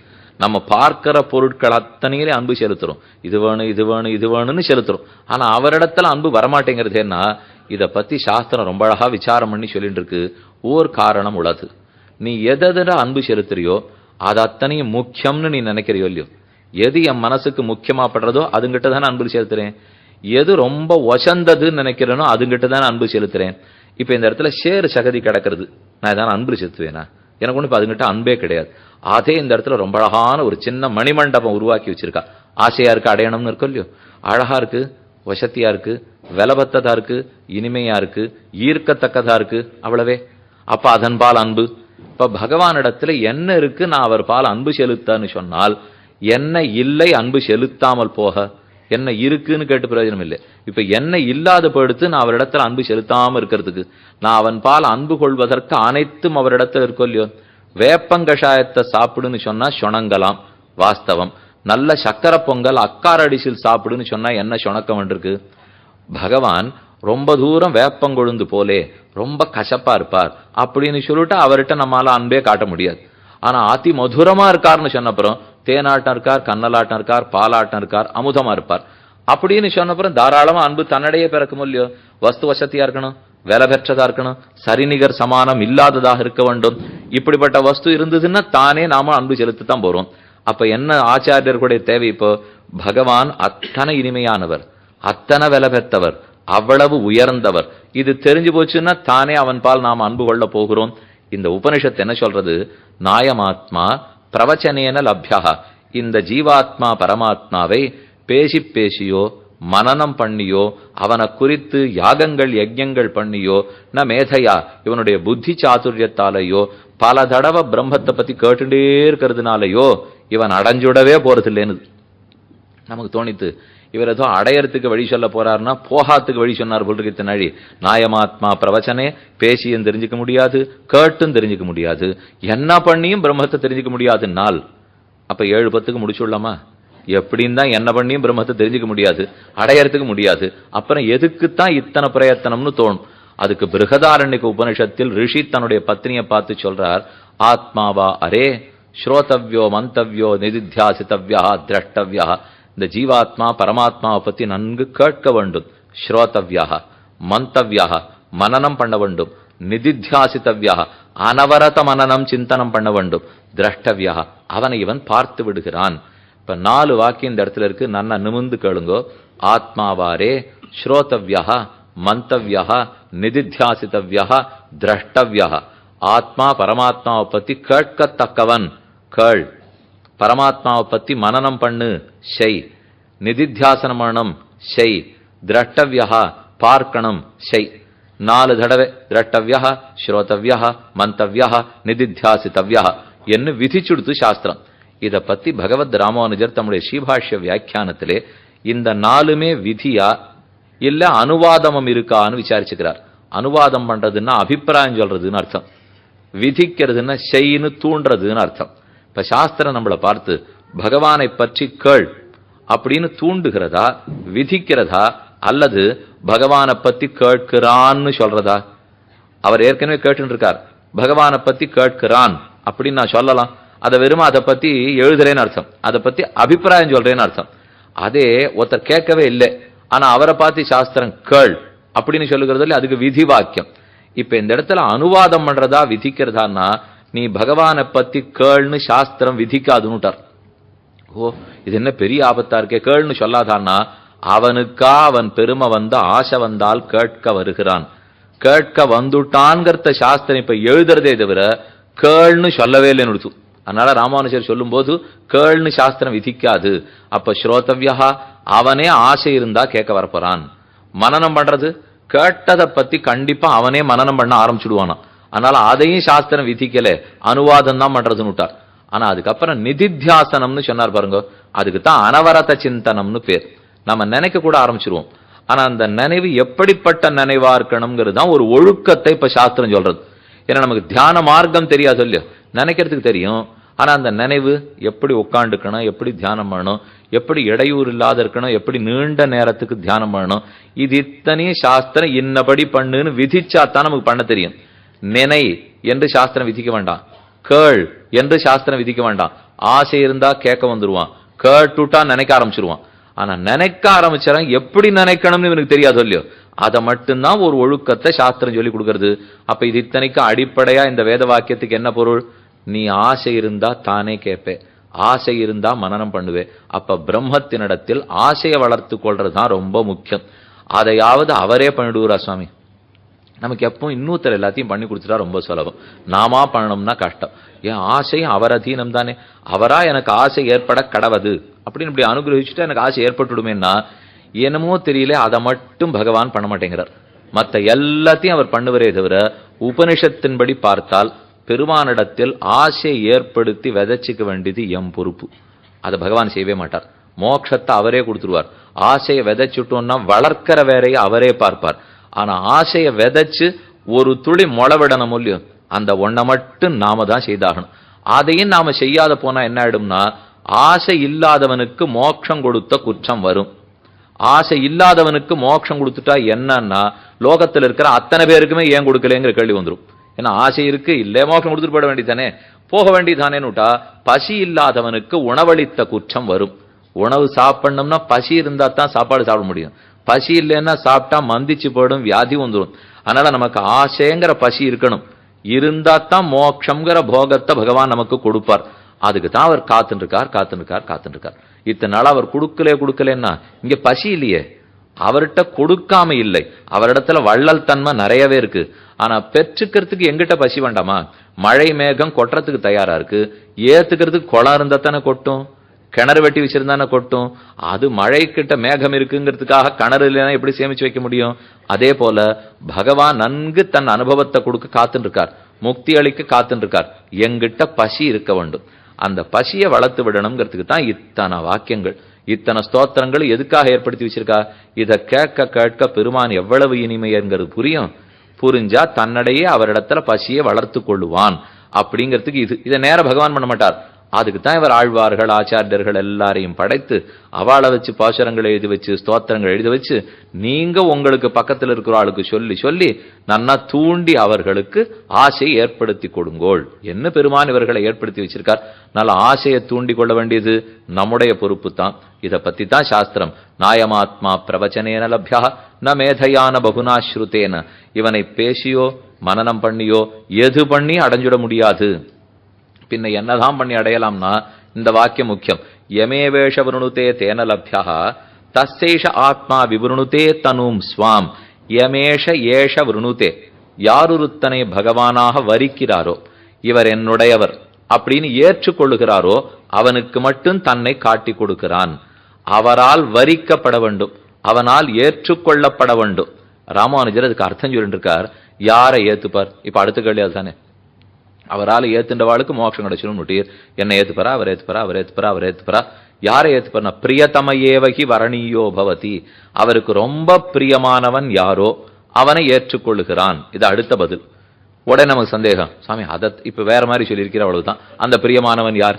இப்ப யாரை ஏத்துப்பார்னா பிரியமானவன் விட்டார். இப்ப இந்த பிரியமானவன் யாருன்னு சொல்ல வேண்டும் இல்லையோ, அதுக்கு கீதையில பதில் இருக்கு, எத்தனையோ உபனிஷத்துக்களிலே பதில் உள்ளது. சததம் கீர்த்தயந்தஹ யதந்தஸ்ச திருடவ்ரதாக தேஷாம் சதத யுக்தானாம் பஜதாம் பிரீதிபூர்வகம் பஜதாம் பிரீதிபூர்வகம் ததாமி புத்தியோகந்தம் ஏனமாம் உபயாந்தி தே.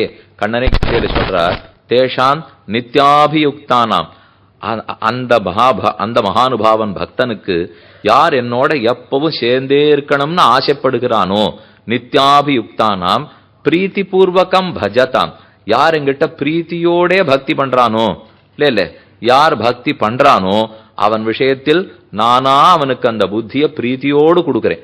அவன் எங்கிட்ட பிரீத்தியை காட்டுறான், நான் அவனுக்கு பிரீத்தியோட புத்தி கொடுக்கிறேன். அந்த புத்தியை வச்சுட்டேதான் அவன் மோட்சத்தை அடைகிறான். அப்ப அந்த இடத்துல ஸ்லோகத்துல பிரீத்தி ரொம்ப முக்கியமா இருக்கும் இல்லையோ. பஜதாம் பிரீத்தி பூர்வகம், ஆசையோட அவரும் பக்தி பண்ணணும், ஆசையோட பெருமாள் கொடுக்கிறார். ஸ்ரீ வேதாந்த தேசிகன் ரொம்ப ஆச்சரியமா தாத்பரிய சந்திரிகைன்னு ஒரு வியாக்கியானம் கீதைக்கு அவர் உரை நூல் எழுதியிருக்கார். அதுல விசாரிச்சிருக்கார், பஜதாம் பிரீத்தி, இந்த ஸ்லோகம் இப்படியே இருக்கு. இப்போ தேஷாம் சததயுக்தானாம் பஜதாம் பிரீத்தி பூர்வகம், அவர்கள் என்னோட எப்பவும் சேர்ந்திருக்க வேணும்னு ஆசை இருக்கிறவா, சேர்ந்திருக்கணுங்கிற ஆசை இருக்கிறவா, பிரீத்தி பூர்வகம் பஜதாம், பிரீத்தியோட எங்கிட்ட பக்தி பண்றவா அப்படின்னு அவர் முதல்ல எழுதினார். அந்த சுவாமிக்கே சந்தேகம் வந்துருத்து, பக்தினாலே பிரீத்தியோட பண்ணப்படுறதுதானே பக்தி, அப்புறம் என்ன பிரீத்தியோட பக்தி பண்றவான்னு கூட எழுதலாம். அண்ணா ரெண்டு கண்ணாலையும் படிச்சாங்கிற மூல்யம் அந்த மாதிரி படிக்கணும்னாலே ரெண்டு கண்ணால தான் படிக்கணும். வயார பேசினார்னா பின்ன கண்ணார பேசினார்னா சொல்ல முடியும். அப்ப சொல்றச்சேவே பக்தி பண்றாள்னுட்டாலே போரும், பிரீத்தி இருந்தா தான் பக்தி பண்ண முடியும். அப்ப பிரீத்தி இல்லாம பக்தின்னே ஒண்ணு கிடையாது.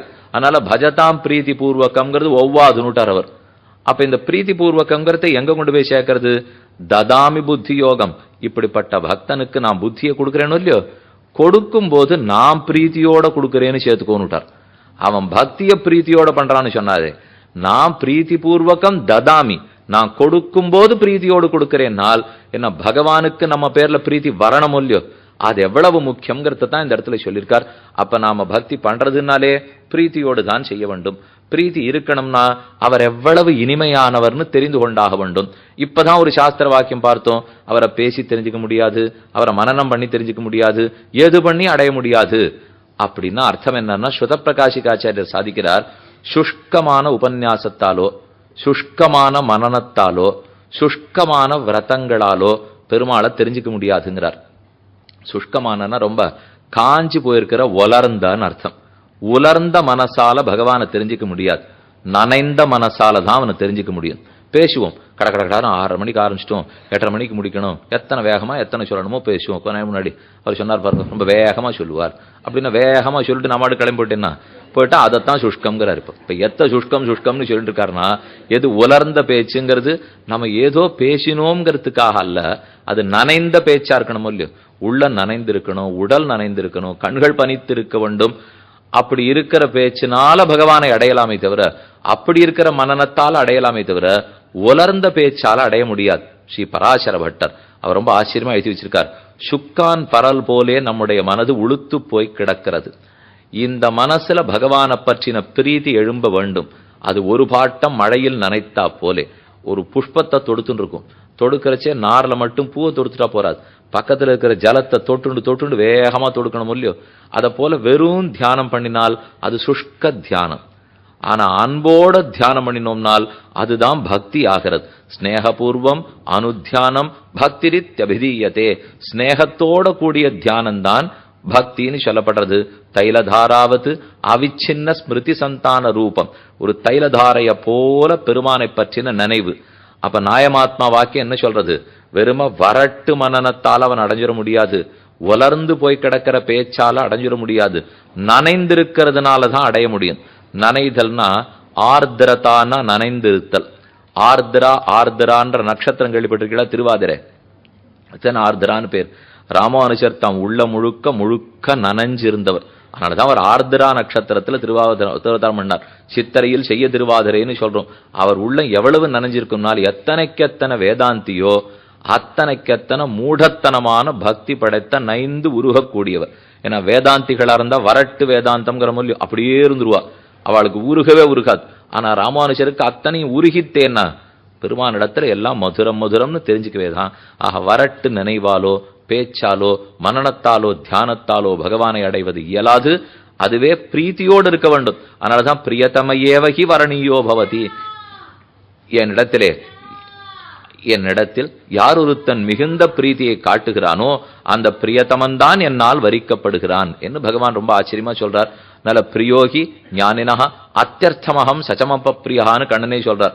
அவன் எங்கிட்ட பிரீத்தி காட்டுறார், நான் அவனிடத்துல பிரீத்தி காட்டுறேன்னா நம்மாழ்வார் பெரிய திருவந்தாதின்னு ஒரு பிரபந்தம் பாடியிருக்கார். 87 பாசுரங்கள். ஆனா அதுக்கு பேர் பெரிய திருவந்தாதி. பெரிய இன்னும் முதல் 3 திருவந்தாதிகள் இப்ப முதலாழ்வார்கள் உற்சவம், நீ பேயாழ்வார் உற்சவம் ஆரம்பிச்சிருக்கு. ஐப்பசியில் ஓணம் அவிட்டம் சதயம் இவை ஒப்பிலவா நாட்கள். ஐப்பசி மாசத்துல திருவோணம் அவிட்டம் சதயம் வரிசையா 3 திருநட்சத்திரத்துல 3 ஆழ்வார்கள் அவதரித்தார்.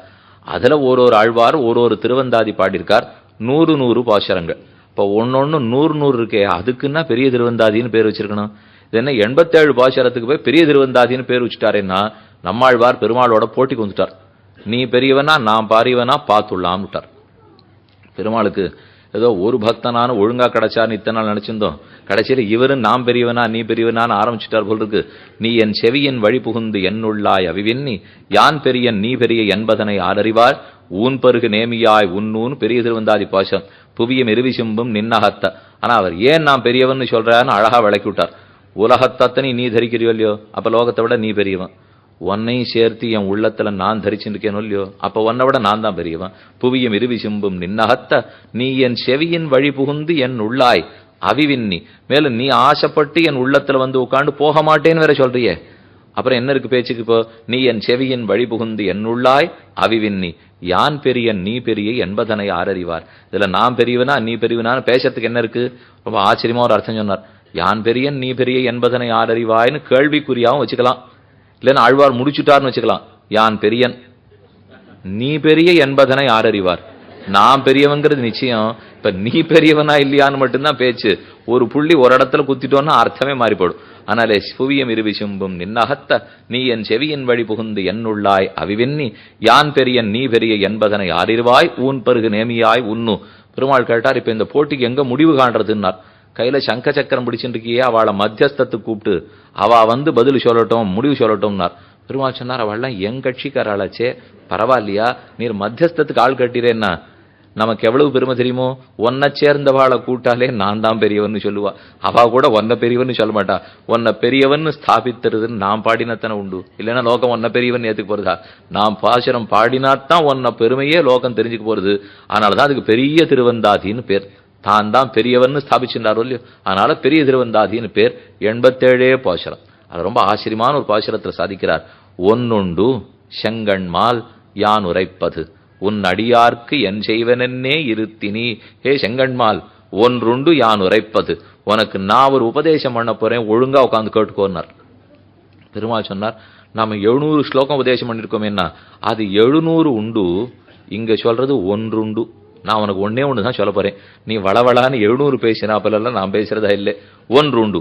ஆழ்வார் ஏதோ ஒன்றுன்னு சொன்னாரோ இல்லையோ, பெருமாள் உடனே உட்காண்டு இருந்த இடத்துல நான் நிமிர்ந்து உட்காண்டு கண்ணை மலர்த்தி பார்த்தாராம். ஆழ்வார் ஏதோ முக்கியமா சொன்னப்பறார்கள் இருக்கு. அதை பார்த்த உடனே இவருக்கு ஆசை, எவ்வளவு தூரம் இவன் கண்ணை சாஸ்திரம் பேசியிருக்கும், ஒண்ணுமில்லாத நான் ஒண்ணு சொல்ல போறேன்னு உடனே திரும்ப ஆசைன்னா, அப்ப தம் பக்தன் என்ன சொல்ல போறான்னு கேட்டுக்கிறதுல அவனுக்கு எவ்வளவு ஆசை இருக்கு. ஆனா அவன் சொன்னதை கேட்டுக்கிறதுக்கு எனக்கு ஆசை இருந்ததே இல்லையே. நான் என்ன சொல்றேங்கிறத அவர் விருப்பத்தோட கண்ணு மலர்ந்த சொல்லியோ ஆழ்வார் பட்டம் கொடுத்துட்டார். செங்கண்மால் ஒன்றுண்டுன்னு இவர் சொன்னார். கண்கள் மலர்ந்தன. செங்கண்மால் யான் உரைப்பது, நான் சொல்ல போறது அப்படின்னு, அது நீ உரைத்த கீதையை போல குழப்பாது, நான் சொல்றது தெளிவா இருக்கும்னு அர்த்தம். யான் உரைப்பதுன்னு பாசுரத்துல சொன்ன, நீ உரைப்பதல்ல, இது யான் உரைப்பது. ஒன்னொன்னு செங்கண்மால் யான் உரைப்பது. என்ன சொல்ல போறீன்னு பெருமாள் கேட்கிறார். உன் அடியார்க்கு என் செய்வனே இருத்தினி, உன்னுடைய பக்தனுக்கு என்ன பண்ணலான்னே யோசிச்சுட்டு இருப்பியா? உனக்கு ஒண்ணு வேற வேலையே கிடையாதா? எல்லாம் தங்கள் தங்கள் வேலையை அவாவா பார்த்துப்பா. ஆனா உன் பக்தனுக்கு என்ன பண்ணணும்னே எப்போது நினைத்து கொண்டிருக்கிறாய். ஒன்னுண்டு செங்கண்மால் யான் உரைப்பது உன் அடியார்க்கென் செய்வனே இருத்தினி. அப்புறம் சாதிக்கிறார், நின் புகழில் வைகும் தம் சிந்தையிலும் மற்றினிதோ நீ அவர்க்கு வைகுந்தம் என்றருளும் வான். நீ உன்னுடைய பக்தர்களுக்கு வைகுந்தம் வைகுந்தம்னு ஏதோ பேர் வச்சுன்னு கொடுத்துட்டு இருக்கியாமே. ஆழ்வார் கேட்கிறார், நீ அவர்க்கு வைகுந்தம் என்றருளும் வான். வான்னா ஆகாசம், ஏதோ ரொம்ப உயரமான இடத்துல வைகுந்தம்னு ஒண்ணு கொடுக்குறியாமே. பெருமாள் ஆழ்வார் பார்த்து கேட்டார், என்ன ஆழ்வீர் சட்டுன்னு இவ்வளவு இறக்கி விட்டீர்? எப்பேற்பட்ட வைகுந்தம், ஒத்திருக்கும் கிடைக்காத இடத்த நான் கொடுத்துட்டு இருக்கேன். ஆப்ரம்ம புவனான் லோகாஹா புனராவர்த்தினோர்ஜுன மாமுபேர்த்தது கௌந்தேய புனர்ஜன்மன வித்தியதே. யாருமே பார்க்காத மிக உயர்ந்த லோகம், அதை நான் கொடுத்துட்டு இருக்கிறச்சே என்னமோ வைகுந்தம்னு பேர் வச்சு ஒரு உயரமான இடத்த கொடுக்குறியாமே அப்படின்னு ரொம்ப சுலபமா சொல்லிட்டீரேன்னா. ஆழ்வார் சமாதானம் சொன்னார், நான் இப்ப எதை சொல்ல போறேனோ அதோட ஒப்பிட்டு பார்த்தால் உன் வைகுந்தம் ஏதும் இல்லை.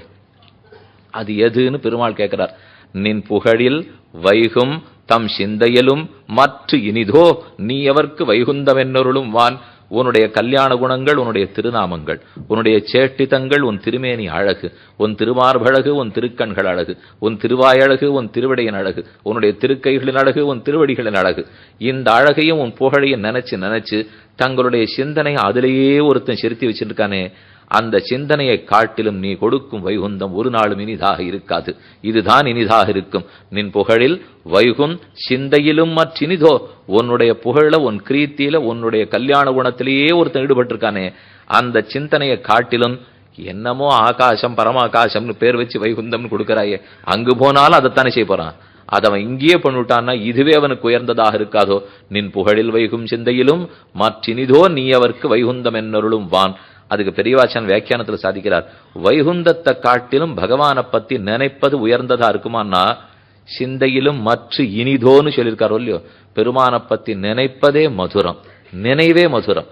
நினைவை ஏன் மதுரம்னு சொல்றோம்? எதை நினைக்கிறோமோ அது மதுரம். மதுரத்தை பத்தி நினைத்தா மதுரமான நினைவு.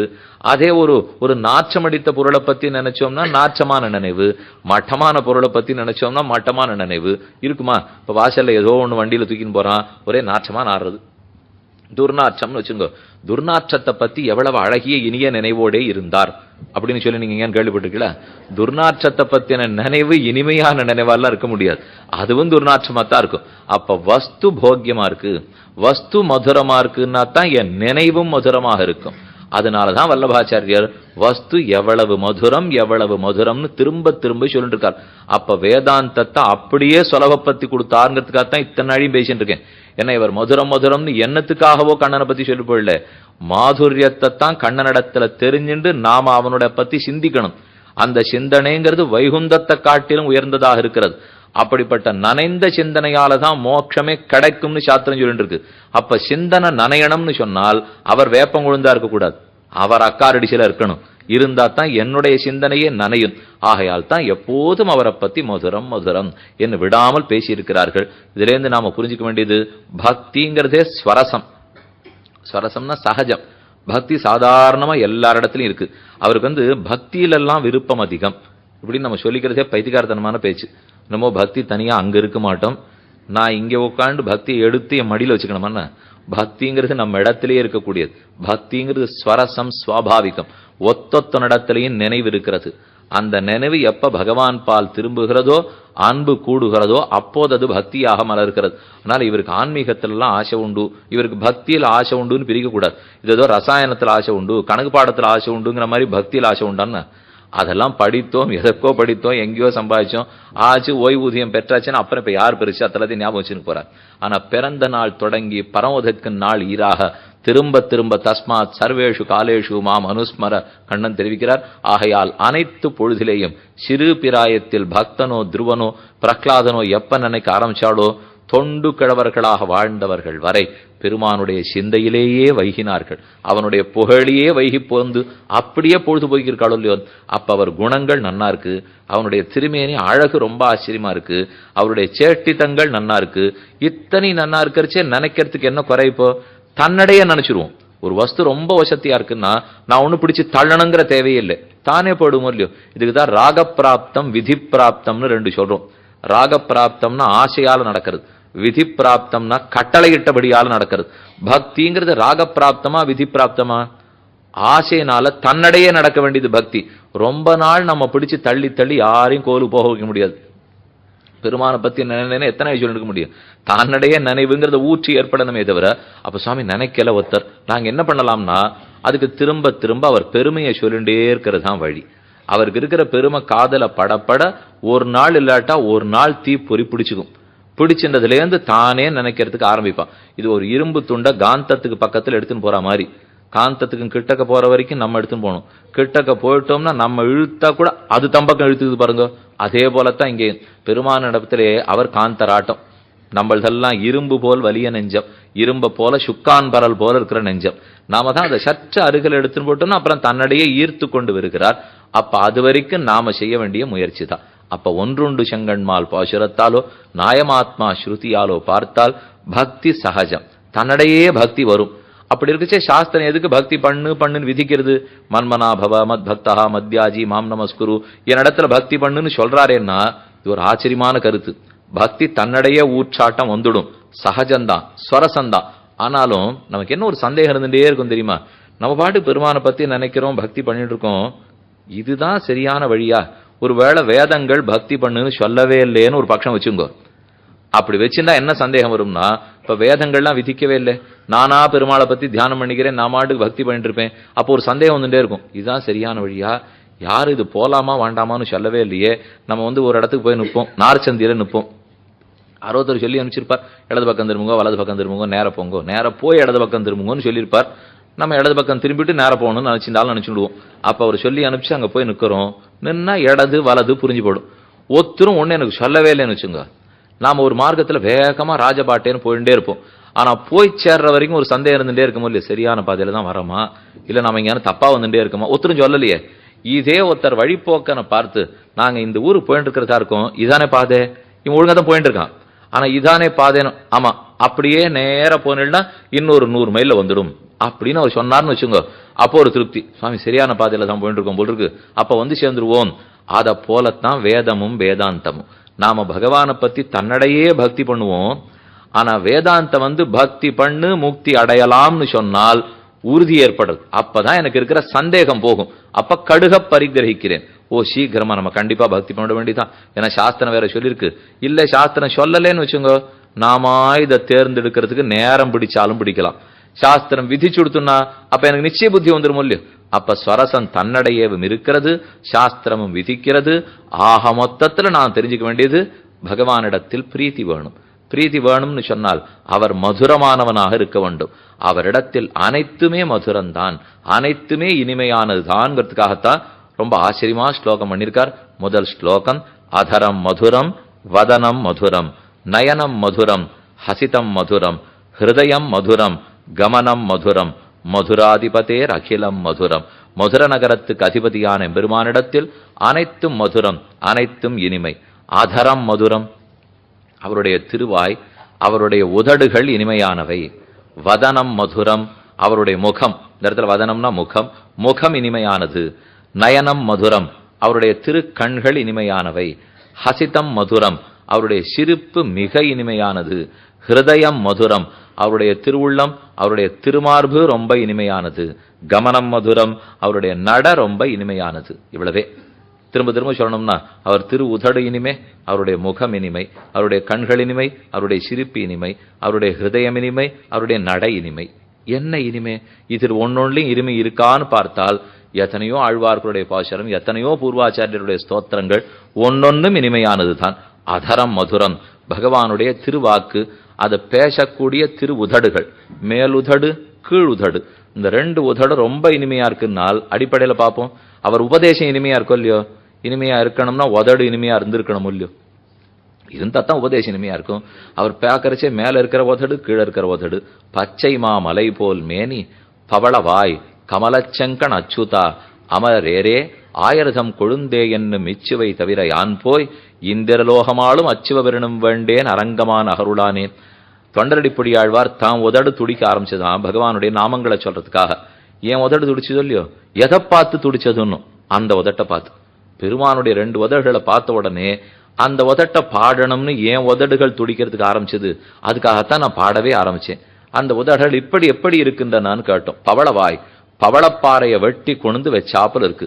பெருமானுடைய திருமேனி வர்ணத்துக்கும் அவருடைய செவந்திருக்கிற உதட்டு வர்ணத்துக்கும் ஒரு தொடர்பு. அதை பத்தி நம்மாழ்வார் ரொம்ப ஆச்சரியமா 7ஆம் பத்திலே ஏழையராவி உண்ணுங்கிற பதிகத்தில் 3வது பாசுரத்தாலே தெரிவிக்கிறார்.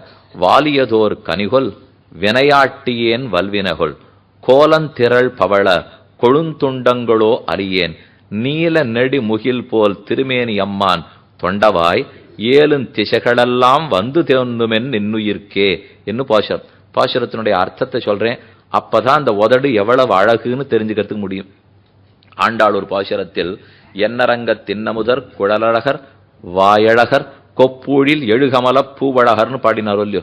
பெருமானுடைய குழல் கேசபாசமே அழகு, அவருடைய வாய் அழகு, திருவாய் அழகு. எப்பவும் எதையோ உபதேசம் பண்றதுக்கு துடிச்சுட்டே இருக்கிற வாயாம். பெருமானுடைய திருவாக்கு எப்படி இருக்கும்? சம்பாஷமானமிவ சர்வசம்பதேன மந்தஸ்மிதேன மதுரேணச்ச வீக்ஷணேன. பராசர பட்டர் ஸ்ரீரங்கத்துல நம்பெருமாளை போய் சேவித்தார். கையிலே பிடித்த திவ்யாயுதங்களும் வைத்த அஞ்சலன்ன கையும் கவித்த முடியும் முகமும் உருவலும் ஆசன பத்மத்திலே அழுத்தின பெருமானுடைய சேவை. இப்பவும் ஸ்ரீரங்கநாதன் நம்பெருமாள் அழகி மணவாள பெருமாளை சேவிச்சிருந்தா இந்த 2 உதட்டுக்கு முனையில புன்சிரிப்புக்கு 2 குழி விழுந்திருக்கும். சில பேர் கன்னத்துல குழி விழும் சிரிக்க ஆரம்பிக்கிற சேவை, சில பேருக்கு இந்த இடத்துல குழி விழும். அது போல அந்த பெருமாள் 2 பக்கமும் குளிச்சு சிரிச்சுட்டு இருப்பார். அந்த சிரிப்பு அந்த உதட பாக்குறச்சு ஏதோ பேசுறதுக்கு இருக்காப்பல இருக்குமா.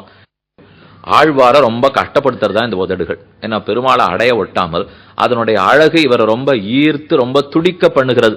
அப்ப என்ன எது துடிக்க பண்றதோ அது என்னுடைய பாவத்தினுடைய பலமா தான் இருக்கணும். நான் பாவம் பண்ணியிருக்கேன் போல் இருக்கு, அது சேர்த்து வைத்து உதடா எடுத்துப்போ. வாலியதோர் கனிகொல் வினையாட்டியேன் வல்வினகொல் கோலம் திரள் பவள கொழுந்துண்டங்களோ அறியேன். திரள் பவள பவள பாறைகள்லாம் நிறைய ஆழ்வார் பார்த்தார். அவர் ஆழ்வார் திணறி திருப்புளிய மரத்தை விட்டு நகர்ந்தவரே இல்லை. ஆனா அவர் பாசுரத்துல சொல்றார், ஆங்காங்க கடலுக்குள்ள பவளப்பாறைகள்லாம் இருக்குங்கிறப்பார், அந்த பவளப்பாறையை வெட்டி எடுத்துன்னு வாங்கன்னார்.